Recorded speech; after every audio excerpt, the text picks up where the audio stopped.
نحمدہ نصلی علی رسولہ الکریم بسم اللہ الرحمن الرحیم۔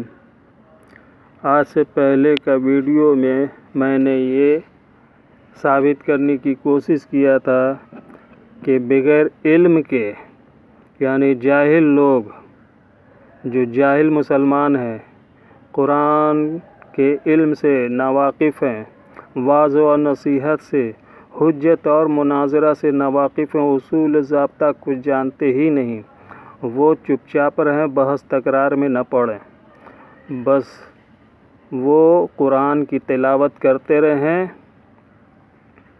کیونکہ وہ نہیں جانتے۔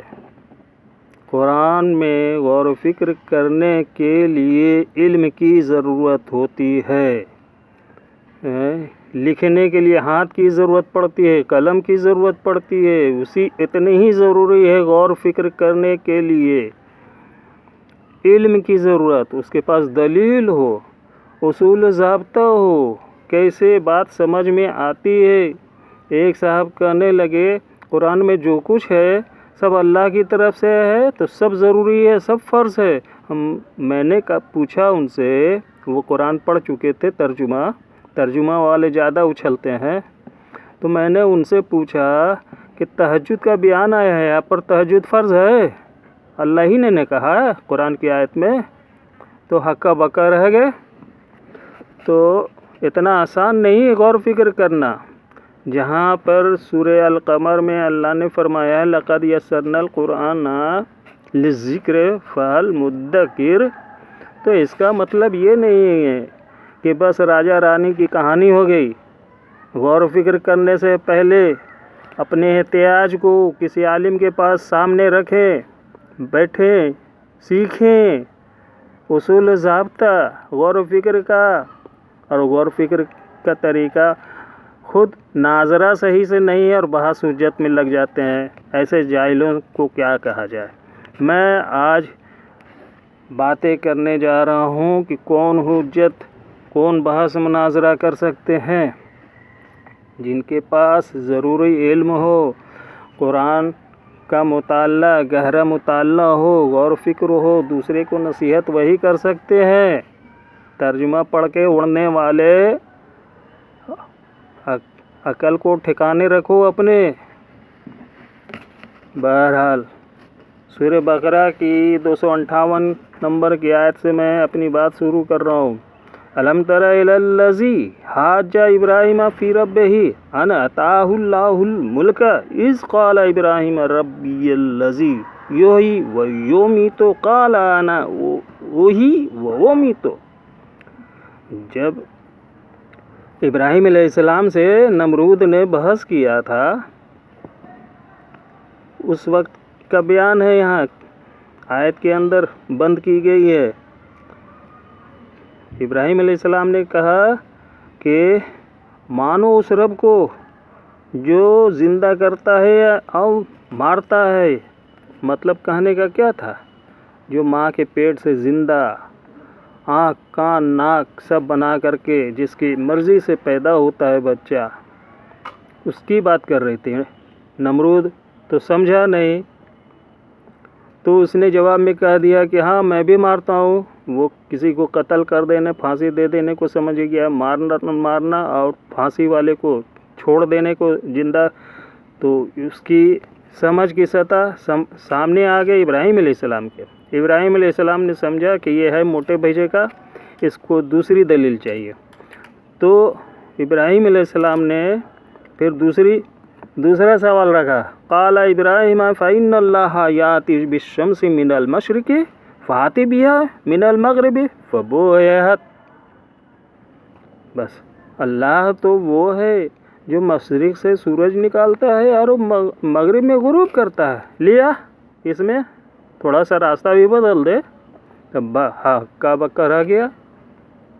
تو ابراہیم علیہ السلام کے پاس علم، شعور اور دلیل اور سامنے والے کو پرکھنے، ناپنے کی سمجھ بوجھ تھی۔ جس کے پاس علم، شعور نہ ہو، دلیل، حجت نہ ہو اور اصول ضابطہ کا لحاظ نہ کرے، وہ کہاں کی بات کہاں پہنچا دے گا۔ اس لیے ہر وہ شخص بحث نہ کرے، خود کو جاہل سمجھے۔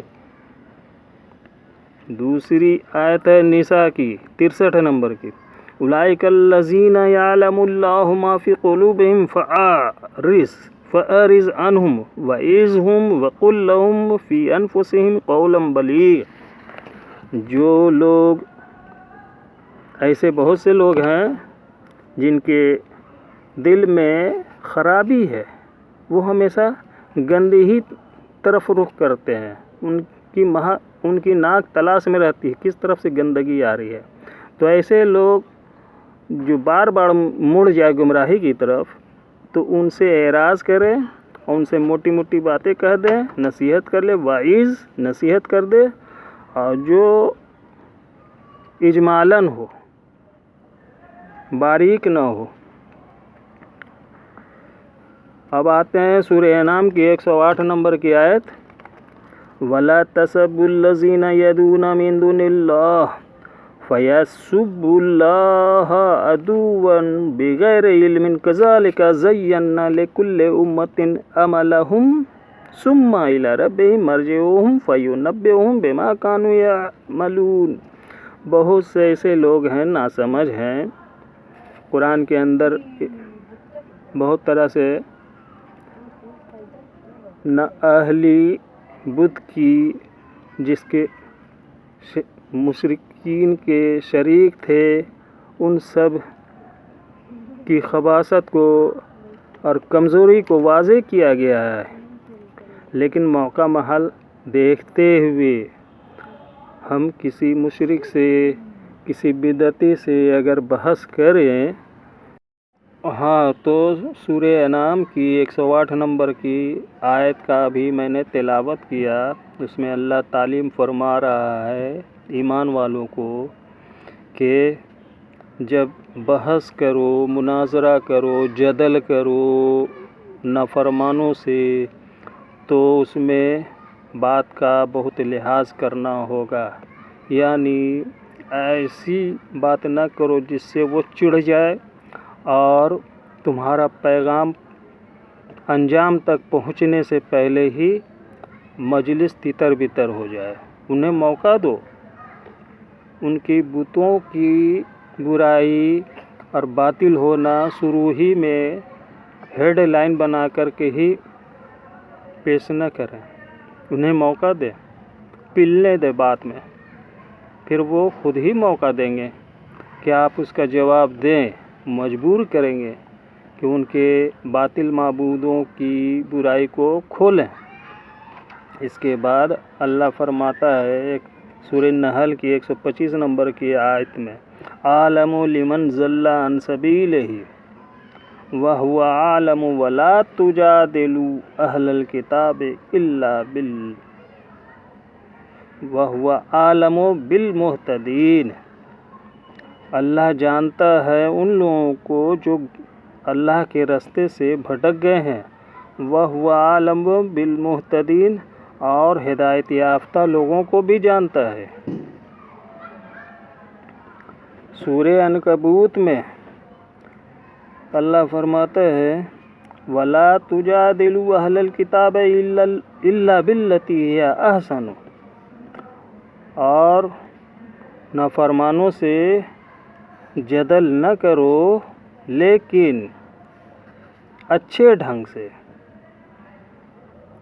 یہاں پر اہل کتاب ہیں، نافرمان سے مراد اہل کتاب سے جدل، بحث، مباحثہ نہ کرو، لیکن کرو تو احسن ڈھنگ سے، إِلَّا الَّذِينَ ظَلَمُوا مِنْهُمْ، لیکن وہ تو ان میں سے جو ہیں وہ احسن ڈھنگ سے نہیں کریں گے، بس إِلَّا الَّذِينَ ظَلَمُوا مِنْهُمْ وَقُولُوا آمَنَّا، تب آپ ان سے کہہ دیجئے کہ ہم سب تو ایمان لائے، جو کچھ ہماری طرف اترا ہے، انزل الینا وانزل الیکم، اور جو تم پر یعنی موسیٰ علیہ السلام اور عیسیٰ علیہ السلام پر اتر چکی تھی، وانزل الیکم، نہ کہ محرف شدہ توراۃ اور محرف شدہ انجیل، اور توراۃ اور انجیل پر تحریف سے پہلے کی بات ہے، اس پر ایمان لاتے ہیں۔